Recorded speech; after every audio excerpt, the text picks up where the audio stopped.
As I stand here this afternoon on this representation of the 60th anniversary, as you know, it is actually Monday. But I'm going to do something a little different because our time, I'm told, has been cut to about less than 5 minutes, and Reverend Sharpton must come up. But I want to let you know how I'm feeling today, because I'm very concerned about the direction our country is going in. And it is because instead of moving forward, it feels as if we're moving backward.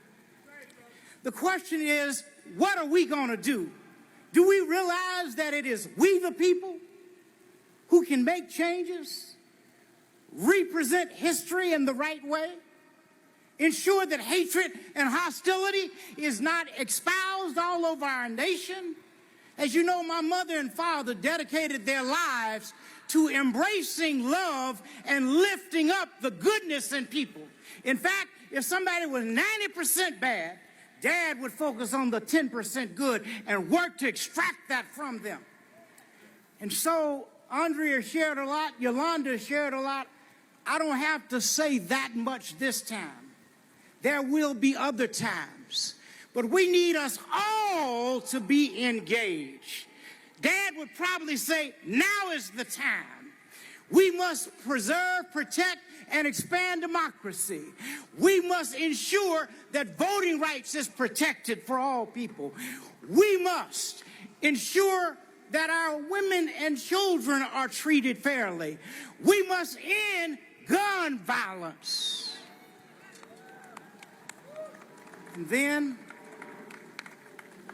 maybe one day we will be a great nation. We are not personifying greatness right now.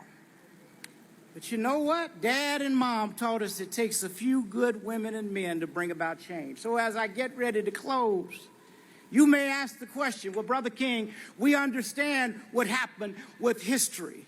We don't like it or accept it. We understand what happened with voting rights. We don't like it, but we must change it.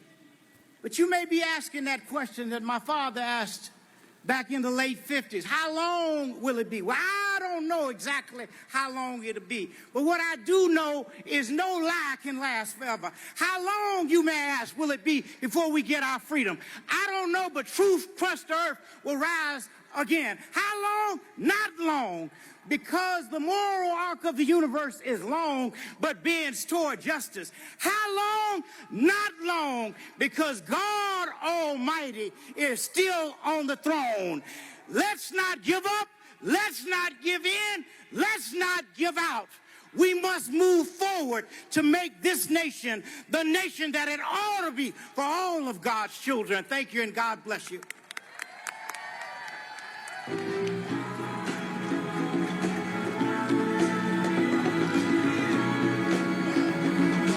Ladies and gentlemen, please stand to your feet and let's welcome the president and founder of the National Action Network, the Reverend Dr. Al Sharpton. No justice, no justice, no justice. We're not going to take long because we have to move out for the march. Let me say this, all of you under the trees, come on out, because we're going to line up. Today was a day to show our strength.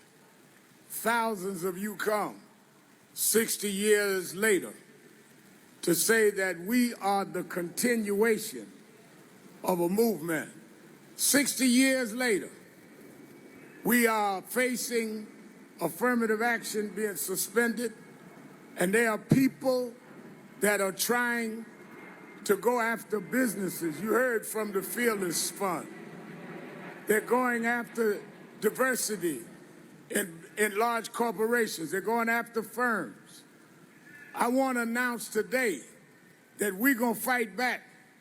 We are not going to let you take affirmative action and diversity firms. I'm like a doctor. I'll make house calls. We will march on the homes and the companies that if you think you can take money out of our community and cut us off, we are not going to allow that. We're going to have a fall of economic sanctions against those that bow to this. Secondly, we're building a unity here. When we see blacks and Jews and Latinos and Asians come together, they're trying to separate us. When Martin Luther King III and Andrea Waters King has orchestrated, along with us in National Action Network, is a unity that we are not going to take this. We're going to march and show thousands of us in these streets going together.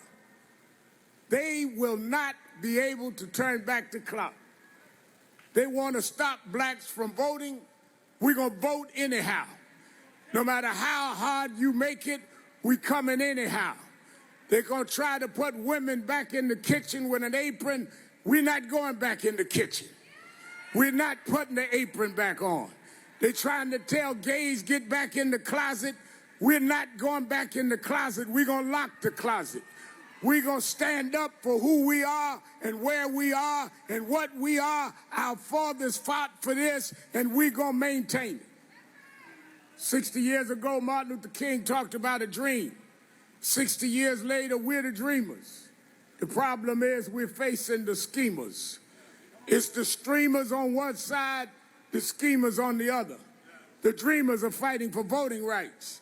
The schemers are changing voter regulations in states. The dreamers are standing up for women's right to choose. The schemers are arguing whether they're going to make you stop at 6 weeks or 15 weeks. The dreamers are saying that if you're LGBTQ or trans, you have a right to your life. The schemers are saying we're going to make you look like you're something that should not be tolerated in human society. It's the dreamers against the schemers. The dreamers are in Washington, D.C. The schemers are being booked in Atlanta, Georgia, in the Fulton County Jail. The dreamers will win. The dreamers will march. The dreamers will stand up. Black, white, Jewish, LGBTQ. We are the dreamers. We're the children of the dream. Let us march in the name of the dreamers. Let's stand up together, arm in arm. That's why Jonathan Greenblatt's here. That's why Miguel's here. That's why civil rights leaders are here. It's time to march. Everybody line up, and we're going to march from Lincoln's Memorial to the King Memorial. The dreamers facing the schemers.